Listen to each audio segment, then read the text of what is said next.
약속을 할 때 새끼손가락을 거는 이유는 심장과 가장 가까운 혈맥이 새끼손가락에 있기 때문인데요. 손가락 중에서는 가장 약하지만 마음과 마음을 연결해주는 통로가 되는 새끼손가락. 사실 우리는 그 약한 새끼손가락을 믿는 게 아니라 손가락과 함께 걸린 서로의 마음을 믿는 거겠죠? 새끼손가락은 약하지만 서로를 향해 내민 믿음은 절대 약하지 않았을 그 마음. 나는 너무나 약하지만 나를 향한 주님의 마음은 세상 어떤 것보다 강하기에. 그래서 주님을 향한 내 믿음도 오늘은 더 강해지겠노라 약속하며 하나님이 함께 하시는 라디오 광야에서 만난 엘림. 지금 시작합니다.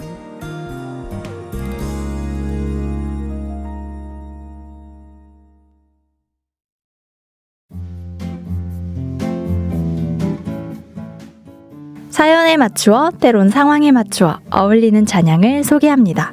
오늘 여기 지금 우리에게 필요한 찬양을 만나보는 시간, 본격 찬양 추천 코너 선곡의 정석. 오늘은 저번 달 선곡의 정석에 이어서 성경 속 인물을 주제로 한 찬양들을 만나볼 텐데요. 저번엔 구약에 나오는 인물과 관련된 찬양을 소개했으니 이번엔 신약 성경 속 인물들에 관한 찬양을 중심으로 선곡하려고 합니다. 그럼 어떤 곡들이 준비되어 있을지 바로 만나볼까요? 성경 속 인물을 주제로 한 찬양 신약편 첫 번째 곡은 베드로의 고백입니다. 베드로는 예수님의 12제자 중 한 명으로 본명은 시몬인데요. 너희는 나를 누구라 하느냐? 라는 예수님의 질문에 베드로는 주는 그리스도시요 살아계신 하나님의 아들이시니이다 라고 대답했고, 예수님은 내가 이 반석 위에 내 교회를 세우리니 음부의 권세가 이기지 못하리라 라고 하시며 시몬에게 돌, 바위라는 의미를 가진 베드로라는 이름을 주셨습니다. 예수님에 대한 믿음과 사랑이 강했지만 육신적으로 성격이 급하고 감정에 솔직했던 베드로. 모든 사람들이 주님을 버릴지라도 자신은 결코 주님을 버리지 않겠다며 치기 어린 맹세를 하지만 내일 아침 해가 뜨기 전 나를 3번이나 부정할 것이라는 주님의 예언처럼 체포당하는 예수님을 두고 도망쳤고 자신을 알아보는 사람들에게 예수님을 저주하며 부정했습니다. 그때 새벽닭이 울고 예수님의 예언을 떠올린 베드로는 그 자리에서 후회의 눈물을 흘리게 되죠. 하지만 주님은 베드로의 진심과 주님을 향한 사랑을 알고 계셨습니다. 부활하신 예수님께서 베드로에게 내가 나를 사랑하느냐 3번이나 반복해서 물으셨고, 예수님의 행동에 의도를 깨달은 베드로는 주여 모든 것을 아시오매 내가 주를 사랑하는 줄을 주께서 아시나이다 라고 대답합니다. 그리고 내 양을 먹이라며 교회와 복음을 베드로에게 맡기신 주님. 찬양 베드로의 고백은 주님을 3번이나 부인했던 베드로가 자신의 나약함을 깨닫고 진정 주님을 사랑하는 마음으로 주님이 가신 길을 따라가야겠다 다짐하는 내용인데요. 성경 속 베드로의 모습을 생각하며 들어보시면 좋을 것 같습니다. 베드로의 고백과 함께 들려드릴 찬양은 베데스다입니다. 요한복음 5장에 나오는 사건이죠. 바로 베데스다 못 근처에서 38년 된 병자를 고치신 내용을 담고 있는 곡인데요.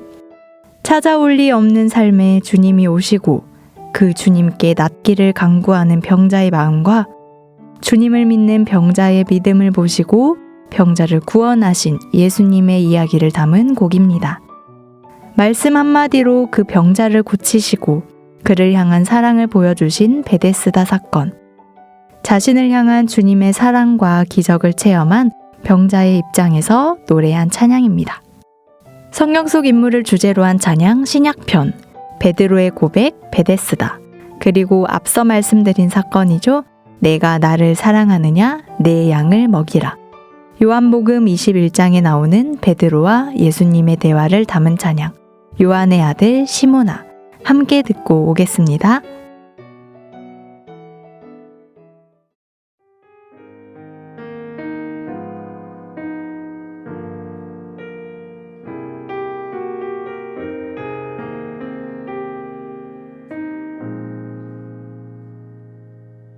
나는 들었습니다. 짙은 어둠이 내린 그 밤, 수많은 거짓을 아무 말도 못하고 듣기만 했는데 왜 그리 불안한지 나는 보았습니다. 불에 비친 주의 얼굴, 피로 멍든 그 얼굴. 나는 아니라고 정말 모른다 할 때 돌아보신 주의 눈을 사랑하느냐 사랑하느냐 내가 나를 사랑하느냐 사랑하느냐 주님 내게 말씀하시네 나의 양을 먹이라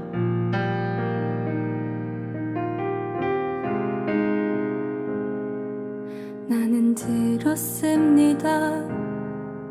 조용히 비가 내린 그 밤 분명한 주의 음성 이웃을 사랑하라 알고는 있는데 왜 그리 안 되는지 나는 보았습니다. 굶주리고 병든 이들 떨고 있는 그 눈빛 나는 못한다고 모른 척 지나갈 때 그들 속에 주님 모습 사랑하느냐 사랑하느냐 내가 나를 사랑하느냐 사랑하느냐 주님 내게 말씀하시네 나의 양을 먹이라 사랑합니다 사랑합니다 그 무엇보다 주를 사랑합니다 사랑합니다 주님 가신 십자가의 길 따라가겠습니다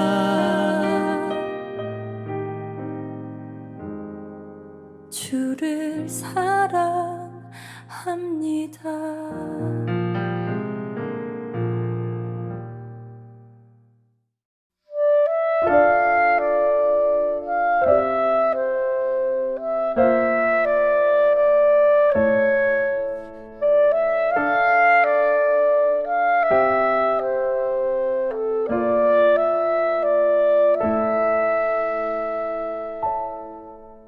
나는 꿈도 없이 소망 없이 누워만 있네 작은 희망조차 내게는 사치라 여기며 누구도 돌보지 않는 외로운 내 삶은 남아있는 호흡조차 의미가 없다네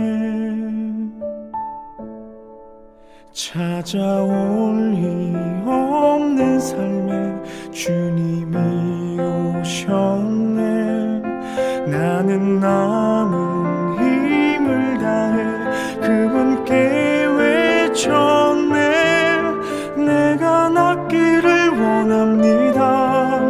내가 보기를 원해요. 아무도 구할 수 없는 고통에서 나를 건지소서. 낫기를 원합니다. 내가 보기를 원해요. 아무도 구할 수 없는 고통에서 나를 건져주소서.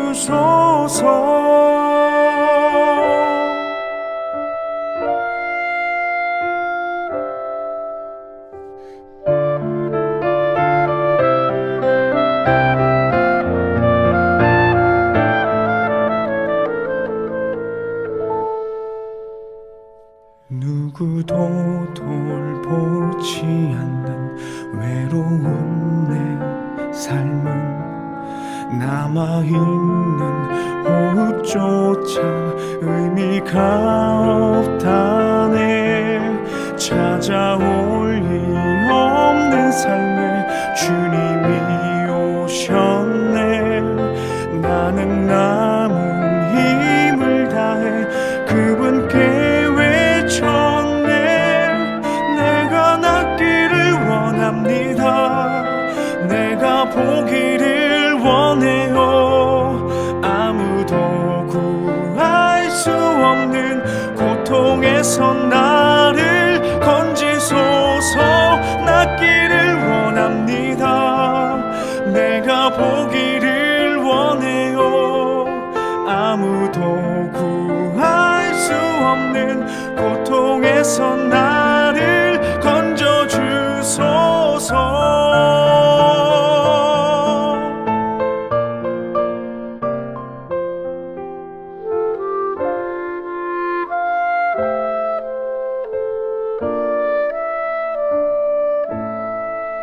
내가 낫기를 원하느냐. 내가 보기를 원하느냐. 내 믿음이 너를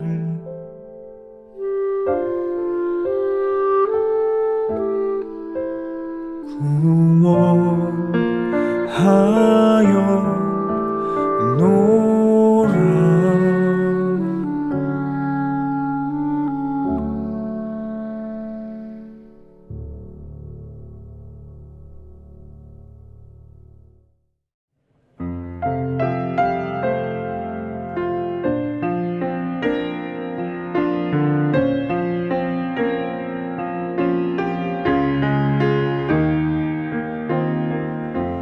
요한의 아들 시몬아,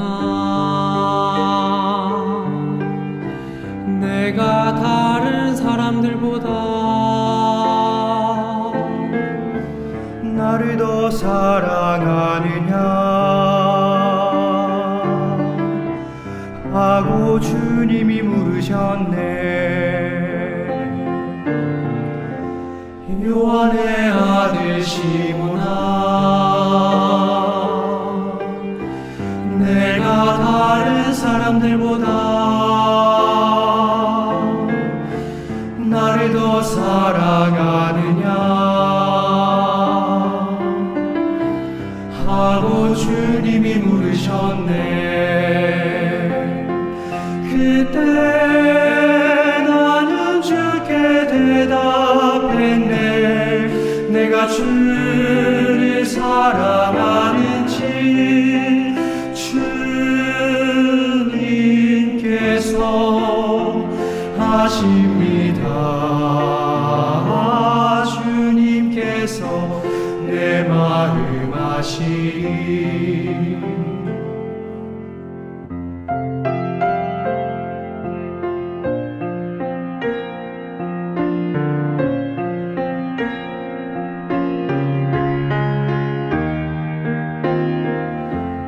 요한의 아들 시몬아,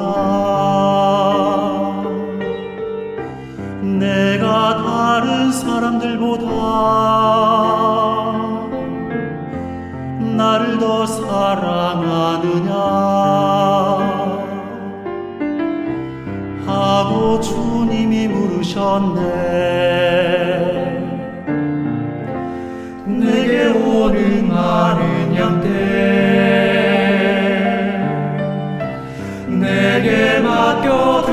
동생이 사랑하는 내 친구여 많은 양떼를 부탁한다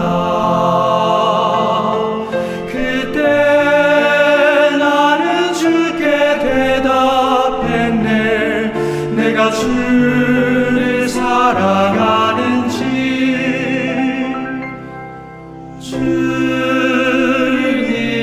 주님께서 하십니다 주님께서 내 마음 아시리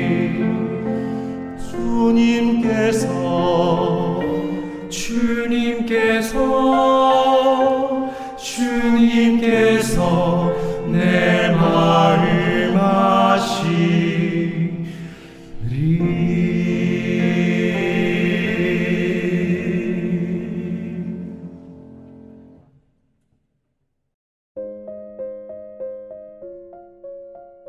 찬양 베드로의 고백 베데스다 요한의 아들 시모나 듣고 왔습니다. 다음 들려드릴 찬양은 아마 익히 아시는 찬양일 것 같은데요. 바로 혈루증에 걸린 여자에 대한 노래 옷자락에서 전해지는 사랑입니다. 혈루증 걸린 여인에 대한 이야기는 성경 마태복음 9장, 마가복음 5장, 누가복음 8장에 나와 있는데요. 12해, 즉 12년 동안 혈루증을 앓고 있는 한 여인이 등장합니다. 혈루증은 지금으로 말하면 만성 자궁출혈병이라고 볼 수 있는데요. 한번 하혈하게 되면 멈추지 않고 출혈이 계속되는 병을 말한다고 합니다. 레위기 정결 규례에 의하면 혈루증은 월경하는 여인의 부정함과 동일하게 부정한 것으로 간주되어 사람의 접촉이 금지되었다고 하는데요. 그래서 그 당시의 여인은 종교 생활뿐 아니라 사회적 활동도 많은 제약이 따랐을 거라 여겨집니다. 누가복음 8장 43절에 보면 아무에게도 고침을 받지 못했다는 내용도 나오는데요. 어떠한 방법으로도 혈루증을 치료하지 못하고 12년 동안 고통받은 여인은 어느 날 예수님에 대한 소문을 듣고 예수님을 만나게 됩니다. 수많은 무리가 예수님을 애워싸고 있었지만 그저 주님의 옷자락이라도 충분하다는 마음으로 무리 가운데 끼어 예수님의 옷자락에 손을 댑니다. 사실 그녀가 알아온 혈루병은 앞서 말씀드린 것처럼 유대 사회에서 부정한 것으로 간주했기 때문에 혈루병 환자와 접촉하게 되면 접촉한 그 사람도 부정하게 되어 옷을 빨고 몸을 씻어야 했다고 하는데요. 그래서 자신들이 부정하게 될 것이 두렵고 귀찮아 혈루증 환자가 접근하지 못하도록 돌을 던지거나 위협을 가하는 경우도 있었다고 합니다. 그런 점에서 보면 수많은 인파를 뚫고 혈루증 앓는 여인이 예수님의 옷자락을 만진다는 것은 정말 죽음을 무릅쓴 행동이었다고 생각하는데요. 그만큼 병을 낫고자 하는 간절함과 예수님의 옷자락만 만져도 나을 것이라는 믿음이 강했던 여인. 그 간절하고 강한 믿음은 그녀의 병을 낫게 했고 결국 여인은 구원을 받게 됩니다. 언제 들어도 여인의 믿음과 주님의 사랑에 감동이 되는 이야기인데요. 혈루증 걸린 여인의 이야기를 담은 찬양 옷자락에서 전해지는 사랑입니다. 함께 들려드릴 찬양은 오병이어입니다. 요한복음 6장에 나오는 사건이죠. 보리떡 5개와 물고기 2마리로 5,000명을 먹이신 예수님.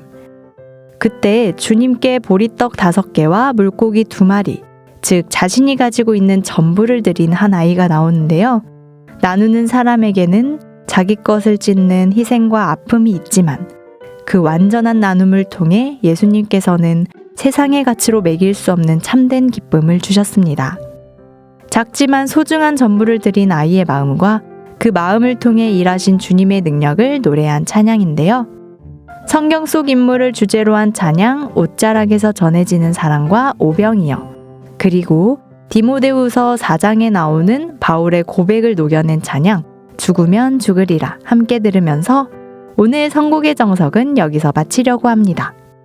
저희가 준비한 성경 속 인물을 주제로 한 찬양 어떠셨나요? 지난달에는 구약 인물, 이번엔 신약 인물을 중심으로 찬양을 선곡해봤는데요. 성경 속 인물들이 보여주는 삶의 모습과 주님을 향한 믿음을 다시금 생각해보는 시간이 되셨길 바라며 저희는 여기서 인사드리겠습니다. 찬양이 삶이 되고 삶이 찬양이 되는 그날까지 선곡의 정석은 계속됩니다. 형제자매님들 안녕히 계세요.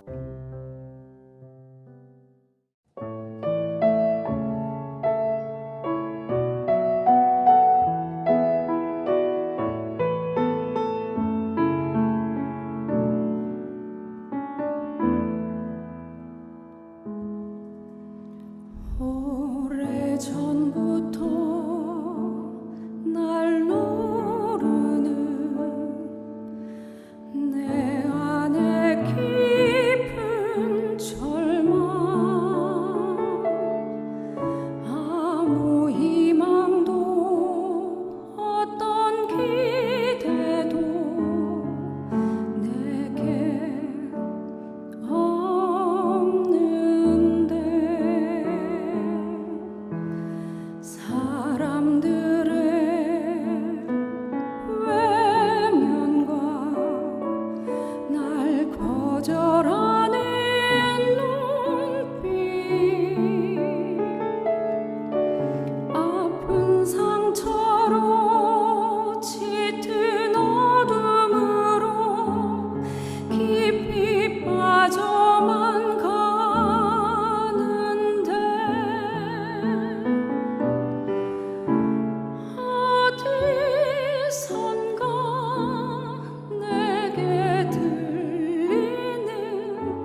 예수님, 작지만 저의 것을 주님께 드릴게요. 보병이여 한 소년이 드렸던 보리떡 5개. 보병이여 한 소년이 드렸던 물고기 2마리. 거기에는 완전한 나눔이,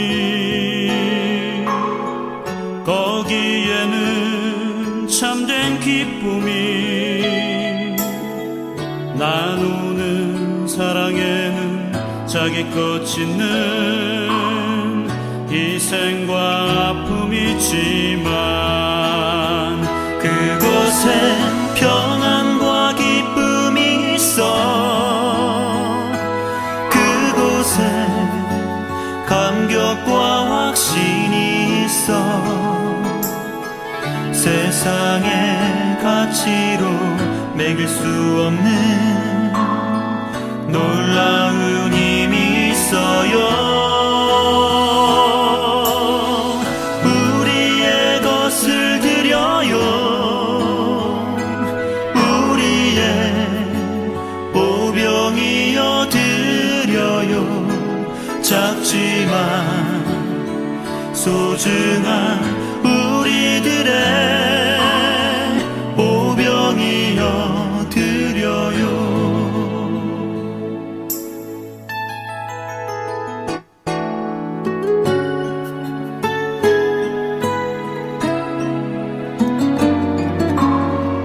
예수님, 저의 작은 거지만 기쁘게 받아주셔서 정말 감사해요.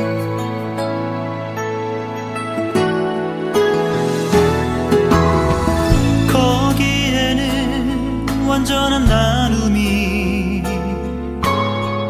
거기에는 참된 기쁨이, 나누는 사랑에는 자기 것 짓는 희생과 아픔이지만, 그곳엔 평안과 기쁨이 있어. 그곳엔 감격과 확신이 있어. 세상의 가치로 매길 수 없는 놀라운 힘이 있어요. 자, 이제 우리의 것을 드려요. 우리의 보병이여 드려요. 작지만 소중한 우리들의 보병이여 드려요. 자, 이제 우리의 것을 드려요. 우리의 보병이여 드려요. 작지만 소중한 우리들의 보병이여 드려요. 우리의 것을 드려요. 우리의 보병이여 드려요. 작지만 소중한 우리들의 보병이여 드려요.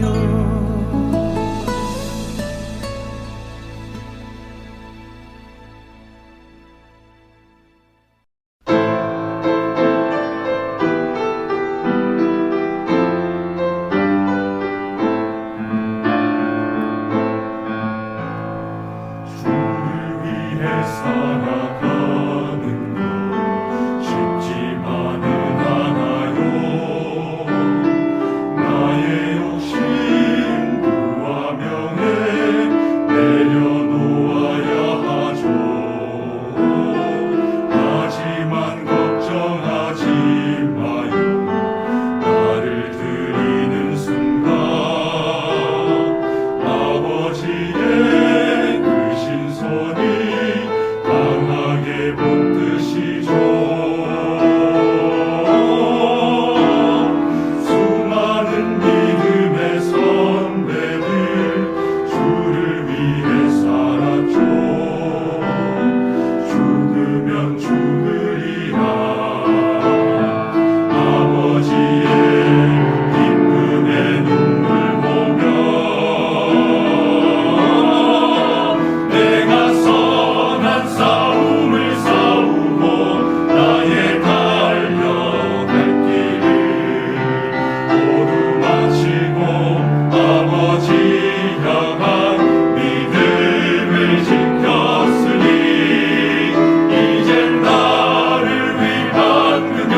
광주교회에 오신 새로운 전도인을 소개합니다.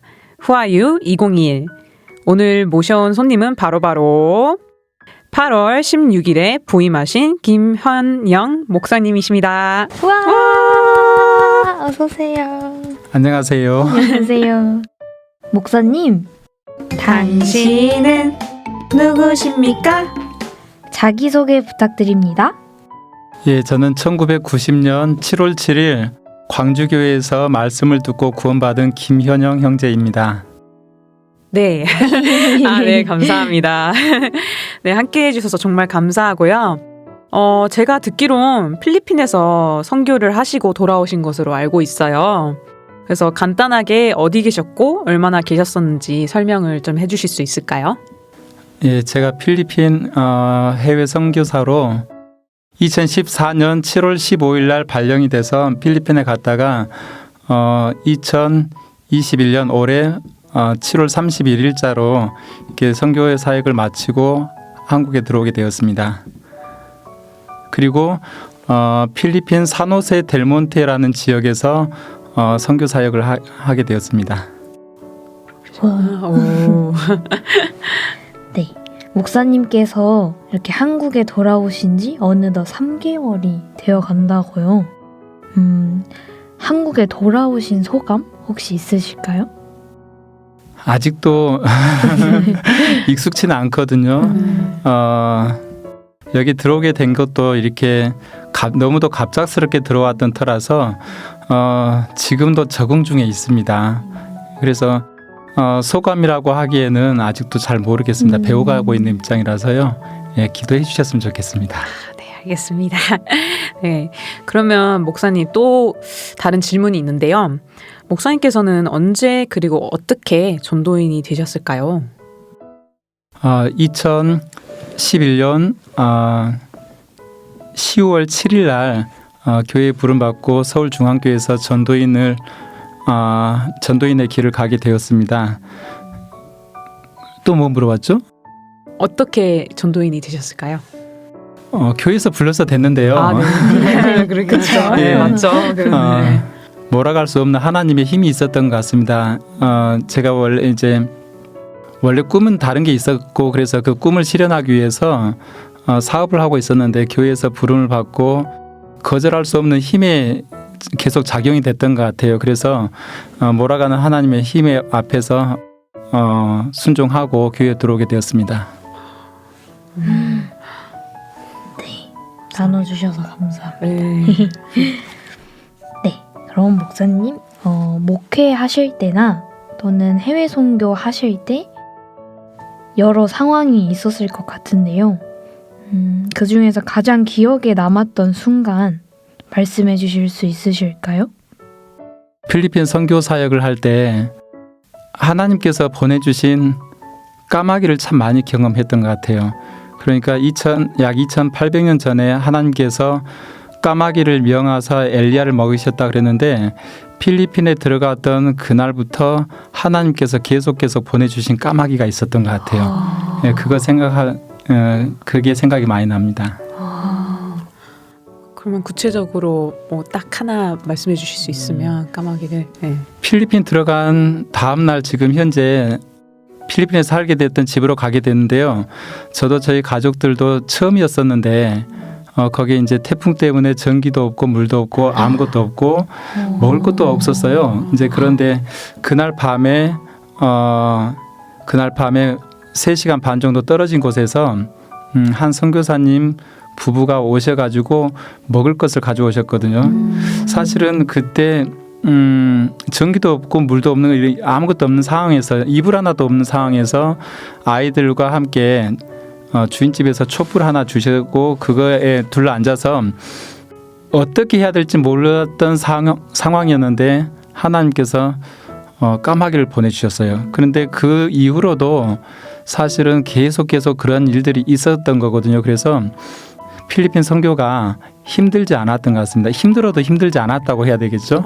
예, 그래서 참 감사가 있었습니다. 정말 너무 신기하네요. 그러면서도 그러면 그 필리핀 선교 가셨을 때 언어나 이런 것들은 이제 금방 익히셨을까요? 아니면은 언어 부분에서도 괜찮으셨을까요? 언어를 익혔으면 얼마나 좋았겠어요. 네. 예. 사실은 언어에 대해서 기본적으로 영어가 돼야 되는데 영어도 안 됐었고 필리핀에서 가장 많이 쓰고 있는 이제 필리핀 언어 따갈로그가 있는데 그것도 사실은 제대로 익혀지지 않았는데 하나님께서는 그래도 어두운 입술을 열게 해주셨고 또 그걸 통해서 또 사람 살리는 일들이 일어나는 걸 보고 선교는 언어의 말의 능력이 있지 않다는 것을 알게 되었습니다. 예. 감사합니다. 정말 그 짧게 설명해 주시긴 했지만 정말 저희가 상상치도 못한 부분을 바로 이렇게 말씀해 주신 것 같아서 정말 저희가 한국에 있는 부분에서도 너무 은혜이고 정말 풍부한 곳에서 살고 있구나, 생활하고 있구나 이런 생각을 하게 되는 것 같아요. 그래서 되게 감사한 것 같고 저희들은 이제 저희 본국 어인 한국어를 자연스럽게 쓰고 있어서 그런 부분도 이게 너무 당연하게 받아들이지 않고 감사하게 생활해야겠다는 생각도 좀 드는 것 같습니다. 네, 너무 감사드리고요. 일단 또 다음 질문을 드리도록 하겠습니다. 저희가 구호를 외치면 그리스도인으로서 목사님을 한 단어로 표현해 주시면 감사하겠습니다. 그러면 혹시 한 단어여야 된가요? 아니어도 돼요. 문장이어도 돼요. 네, 그렇게 말씀해 주시면 될 것 같아요. 네. 그러면 해볼게요. 당신은 누구십니까? 목배임을 받은 자. 혹시 설명해 주실 수 있을까요? 저는 선교 활동을 하면서도 그러고 형제 자매님들에게 그리스도인이 누구인가 이거에 대해서 이야기를 할 때 항상 자주 생각하고 묵상하는 말씀이기도 하거든요. 우리가 그리스도를 주라고 부르잖아요. 주라고 부를 수 있으려면 최소한 우리가 목배임을 받아야 된다. 목배임을 받은 사람만이 그리스도를 주라고 부르고 순종할 수 있다 생각하기 때문에 형제 자매님들하고 같이 교제하면서 그리스도인은 그리스도를 주라고 부르는 사람들이기 때문에 우리 스스로를 목배임을 받은 사람이라고 생각하고 살자. 실제 사도 바울은 실제 목배임을 받았잖아요. 그런데 우리 시대에는 그런 목배임을 받지는 않지만 최소한 우리가 주님을 주님이라고 부르기 위해서는 스스로를 그렇게 생각해야 된다. 이렇게 생각했습니다. 네, 목배임을 받은 자. 가슴에 새겨야겠네요. 감사합니다. 이번엔 조금 분위기를 바꿔서 저희 후아유 코너 하면 빠질 수 없는 게 있는데요. 그렇죠. 전도인 분들과 함께 가지는 후아유 퀴즈 시간입니다. 혹시 알고 계셨나요? 서프라이즈. 뭐 퀴즈 있다고는 뭐 들었는데 진짜요? 미리. 아니 그런 이야기 들었는데 네. 지난번에 이렇게 다녀가셨던 목사님께로부터 들었는데 틀리면 어떻게 해요? 적절하게 또 이제 힌트를 드리겠습니다. 그럼요. 걱정 마십시오. 다 알 걱정이 수 돼요. 있는. 네, 혹시 그러면 준비되셨나요? 예. 그러면 제가 문제를 낼까요? 네. 바로 대답하면 되는 거죠. 네네 맞아요. 네. 조금 생각하셔도 돼요. 예. 자신감이 좀 뿜뿜하신 거 아니요, 같은데. 그렇지 않고요. 아니 무슨 특별한 뭐 이런 거 있는가 해서. 네. 그러니까 저희가 막 노래 부르고 이래가지고. 그죠. 네. 네, 그러면 바로 문제 나가겠습니다. 해왔던 것처럼 이번에도 인물 퀴즈인데요. 이분은 아프리카 밀림에서 복음을 전한 19세기 영국 선교사입니다. 이분은 어릴 때부터 선교사를 꿈꿔왔었고 앤더슨 대학교에서 신학과 의학을 함께 공부했습니다. 그리고 1840년에 의료 선교사로 아프리카 선교를 가셨고 열악한 환경 가운데 마지막 순간까지 무릎을 꿇고 기도하며 숨을 거두었던 선교사님이십니다. 이분이 누구실까요? 리빙스턴인가요? 데이빗 리빙스턴? 오, 아니 아시는데. 아시는데. 아시는데. 네, 정답은요? 데이빗 리빙스턴. 딩동댕. 축하드립니다. 축하드립니다. 그러면 저희가 항상 그 마치시면은 또 별다방 커피 쿠폰이나 이런 선물을 보내드리는데요. 이번에도 그 별다방 쿠폰 선물 보내드리도록 하겠습니다. 오늘, 감사합니다. 오늘 정말 수고 많으셨습니다. 네. 저희 오늘 좀 많이 뚝딱뚝딱 거린 것 그러니까 같은데. 왠지 그런 것 같아요. 정말 마지막 질문인데요. 거창한 건 아니고요. 광주교회 성도님들께 기도 부탁이나 전하시고 싶으신 말씀 있다면 간단하게 부탁드립니다.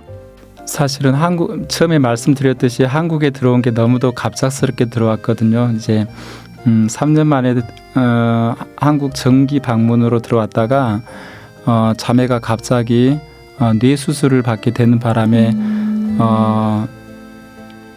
한국 방문 왔다가 여기 결국은 돌아가지 못하고 이렇게 광주교회로 오게 되었습니다. 그래서 사실은 저희 자매가 아직 건강이 온전한 상태가 아니고 그래서 저희 자매를 위해서 기도해 주시고 이제 저희 아들과 두 딸이 있는데 이제 한 학년을 이제 지금 쉬고 있는데 내년에 이제 학교를 들어가게 되는데 아이들도 적응 잘 할 수 있도록 그리고 광주교회에서 많이 관심 가져주시고 기도해 주시면 참 좋겠다 생각이 듭니다. 감사합니다. 목사님께서 말씀해 주신 것처럼 자녀분들도 정말 그 필리핀 선교 가운데서 그 까마귀를 같이 느꼈을 것 같아서 정말 그 적응하는 기간 동안도 이제 한국에 들어왔으니까 빨리 적응할 수 있을 거라 생각을 합니다. 그래서 같이 자녀분을 위해서 그리고 사모님을 위해서도 함께 기도하고 있겠습니다. 네, 감사합니다. 네. 그러면 이제 앞으로도 기도하고 있겠고요. 그러면 김현영 목사님 파이팅! 파이팅! 감사합니다. 감사합니다. 네, 감사합니다. 수고하셨습니다. 수고하셨습니다.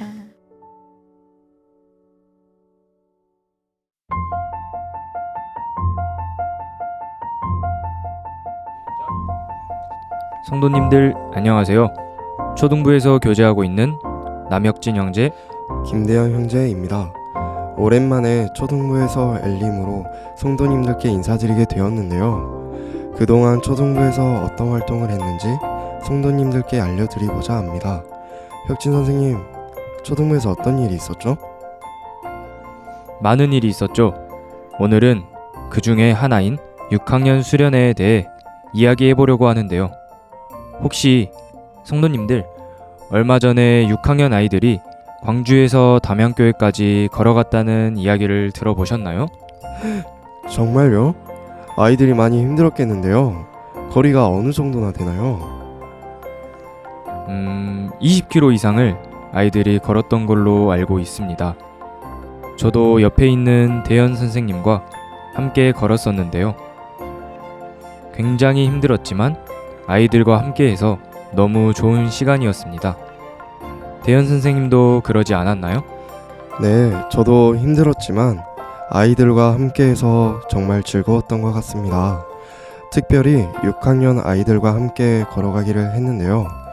코로나로 인해 6학년 아이들이 서로 친해질 시간이 없었지만 6학년 함께 걸어가기를 통해서 아이들이 중고등부 올라가기 전에 서로에 대해서 더욱 알아가고 친해지는 귀한 시간이 되었던 것 같습니다. 지금 이곳에 6학년 함께 걸어가기 때 가장 씩씩하게 참여해준 2명의 학생들을 초대해 보았는데요. 우리 학생들 자기소개 한 번씩 부탁드립니다. 안녕하세요. 저는 바울 1반 김평안입니다. 안녕하세요. 저는 바울 2반 서준호입니다. 자, 그럼 선생님들이 평안이와 준우에게 몇 가지 질문을 준비해 봤는데요. 질문 드리도록 하겠습니다. 교회에서 담양까지 걸어간다는 소식을 들었을 때 어땠는지 말해줄 수 있을까요? 저는 걷는 걸 좋아해서 걸어간다는 소식을 들은 뒤 들뜬 상태로 기대했습니다.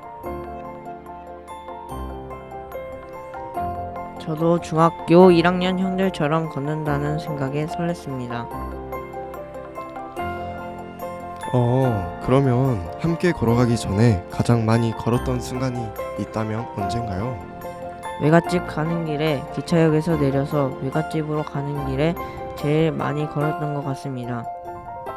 저는 옛날에 통일 마라톤 5km를 걸어본 적이 있습니다. 네, 선생님도 이번에 걸으면서 굉장히 힘들었는데 우리 친구들은 걸으면서 가장 힘든 순간이 언제였는지 말해줄 수 있을까요? 선생님께서 몇 시간 남았다, 몇 분에 몇 가지 왔다 하실 때 가장 힘들었습니다.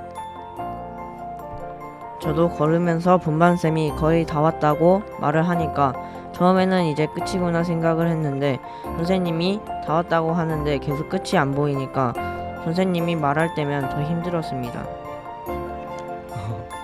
그러면 준우 학생은 정순영 목사님과 맨 뒤에서 함께 걸어왔는데 목사님과 함께 걸었을 때 어땠나요? 저는 목사님이 맨 뒤에 걸으셨는데 바울 2반도 뒤에여서 목사님이 보니까 더 바르게 걸었던 것 같습니다. 저는 목사님과 함께 오는 뒤에 친구들은 어떨까라는 생각이 가장 많이 들었습니다. 그럼 반대로 가장 힘든 순간도 있었지만 우리 친구들에게 좋았던 순간도 있었을 거라고 생각해요. 혹시 걸으면서 가장 좋았던 점은 무엇이었나요? 친구들과 함께 대화를 나눌 수 있어 좋았었습니다. 저도 걸으면서 친구들과 이야기하고 친하지 않았던 친구와도 이야기를 했던 점이 좋았습니다. 이번에 함께 걸어가면서 주변 풍경도 너무 이뻤고 걸어가면서 많은 시간 동안 여러 가지 생각을 했을 것 같은데요. 어떤 생각을 가장 많이 했는지 알려줄 수 있을까요? 걸으면서 도착했을 때 뭐 먹을지만 생각했던 것 같습니다. 저는 집에 가고 싶다라는 생각이 가장 많이 들었었습니다.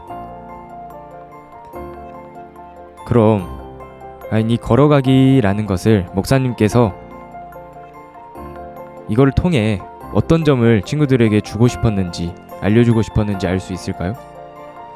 목사님이 저희에게 고난을 주시려고 하셨던 것 같습니다. 저도 목사님께서 저희에게 고난을 주셨던 것 같습니다. 네, 맞습니다. 목사님께서 6학년 아이들에게 고난을 주려고 하신 건데요. 앞으로 6학년 아이들이 중고등부 올라가서도 많은 어려움과 고난이 있을지라도 6학년 동역자들과 함께 예수님을 생각하며 잘 이겨나갔으면 좋겠습니다. 성도님들께서도 올해 졸업하는 6학년 아이들이 교회 안에서 무럭무럭 자라갈 수 있도록 기도 부탁드립니다. 그럼 초등부는 여기서 인사드리도록 하겠습니다. 다 같이 마무리해 볼까요? 하나, 둘, 셋. 안녕.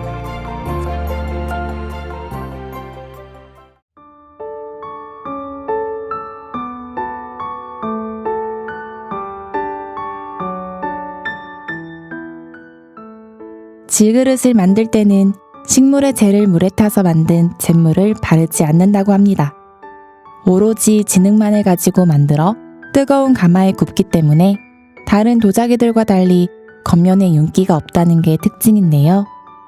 흔히 볼 수 있고 값도 싸기에 편하게 쓰이지만 그만큼 쉽게 망가지고 버려지는 질그릇.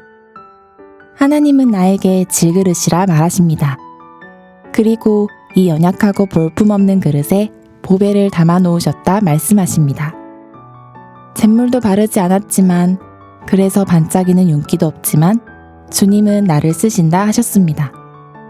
나약하고 물러서 쉽게 흔들리는 믿음이지만 나를 통해 주님의 능력을 보이신다 하셨습니다. 우리가 이 보배를 질그릇에 가졌으니 이는 능력의 심이 큰 것이 하나님께 있고 우리에게 있지 아니함을 알게 하려 함이라. 고린도후서 4장 7절 말씀. 그릇의 쓰임과 가치는 그릇의 주인이 결정하는 것임을 기억하며 하나님이 함께 하시는 라디오 광야에서 만난 엘림. 오늘도 주 안에서 평안하시기를 기도합니다.